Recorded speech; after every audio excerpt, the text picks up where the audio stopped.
नमस्कार, न्यूज़ 18 में स्वागत है आपका। मैं हूं आपके साथ सुहानी मलिक। बुलेटिन की शुरुआत करेंगे बुलंदशहर से आ रही इस बड़ी खबर के साथ, जहां केंद्रीय मंत्री संजीव बालियान बुलंदशहर पहुंचे और यहां उन्होंने संगीत सोम के बयान पर पलटवार किया है।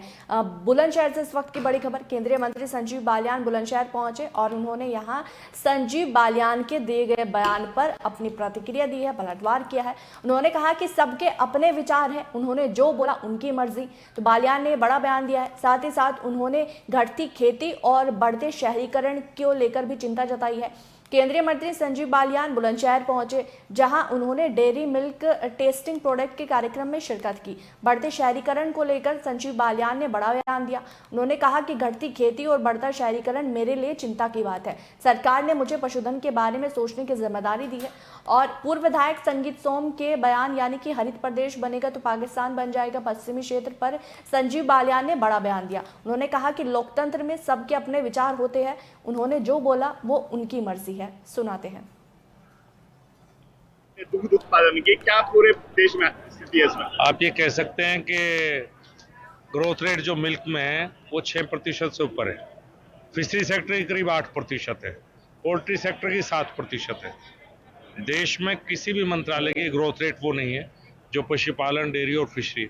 और ये अब जो नई नई स्कीम्स आ रही है, एंटरप्रेन्योरशिप स्कीम्स है हमारे मंत्रालय की, उसके द्वारा युवाओं को, पढ़े लिखे युवा को इनके माध्यम से कैसे जोड़ा जाए, इस पर काफी बड़े स्तर पर केंद्र सरकार काम कर रही है। उत्तर प्रदेश में करीब 55 जिलों में हमने नई मिल्क कोऑपरेटिव का गठन किया केंद्र सरकार के द्वारा। एनडीडीबी हमारी एक संस्था है उसके द्वारा, जिसमें हरित प्रदेश मिल्क कोऑपरेटिव आपके 7 डिस्ट्रिक्टों को, बुलंदशहर को जोड़ते हुए पश्चिम उत्तर प्रदेश की जो कोऑपरेटिव सेक्टर है उत्तर प्रदेश में दूध के क्षेत्र में कोलैप्स हो चुका था पराग के होने की वजह से, उसको दोबारा जिंदा करने का प्रयास अब किया जा रहा है। और जब से अमित शाह जी कोऑपरेटिव मिनिस्ट्री में आए हैं तो ये आप कह सकते हैं कार्य युद्ध स्तर पर चल रहा है।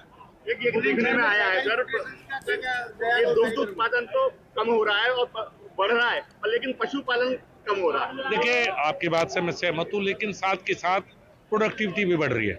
ये दूध कहाँ से आ रहा है? मैं बताऊँ, प्रोडक्टिविटी भी बढ़ी है। पहले अगर आप देखेंगे तो मान लिया एक गाय कितना दूध देती थी और आज कितना है। अब अच्छे एनिमल रखने लगे लोग। जिस तरह से पहले था, पहले रखने का मतलब था गाय या भैंस कि भाई मेरे पास 5 गाय हैं, 5 भैंस।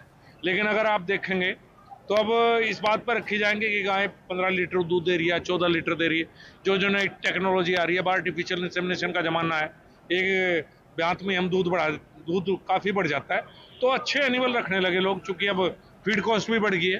तो दूध की जो 220 मिलियन पे हम पहुंच चुके हैं पिछले कुछ सालों से अगर देखेंगे, तो ऐसा नहीं कि बढ़ रहा है। हाँ, आपकी बात ठीक है कि गांव के स्तर पर रखना कम किया लोगों ने।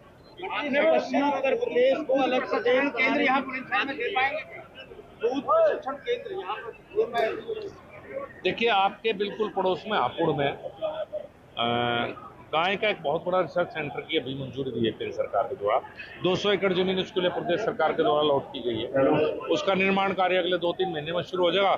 तो मुझे लगता है हापुड़ बुलंदशहर में कोई अंतरिम पूरे पश्चिम उत्तर प्रदेश को ध्यान में रखते हुए वो गौ अनुसंधान केंद्र की स्थापना की जा रही है। एक हरित प्रदेश की बात कह रहे थे आप, एक हरित प्रदेश की बात कर रहे थे, मेरठ मंडल को मिलाकर पूरे को, और संगीत सिंह जी ने कहा कि पाकिस्तान बन जाएगा। उसकी राजी भाई के लंदों में क्यों रोकूंगा? सबके अपने विचार होते हैं। आपकी क्या सोच है? तो मेरी सोच मैं बता चुका हूँ। देखिए, सबके लोकतंत्र में अपने विचार हैं। पार्टी से अलग हटके भी मैं संजीव बालियान के नाते को विचार रख सकता हूँ, इसी तरह से उनके अपने विचार हैं। अब एक दूसरे से हम इस बात पर कोई बात नहीं करनी चाहिए। ज्यादा बढ़िया आपको क्या लगता है हर प्रदेश बनना चाहिए? मैं अपनी बात पहले रख चुका हूँ और मैं अपनी बात पर कायम हूँ। इसके बाद कब तक मान ली जाएगी सरकार में?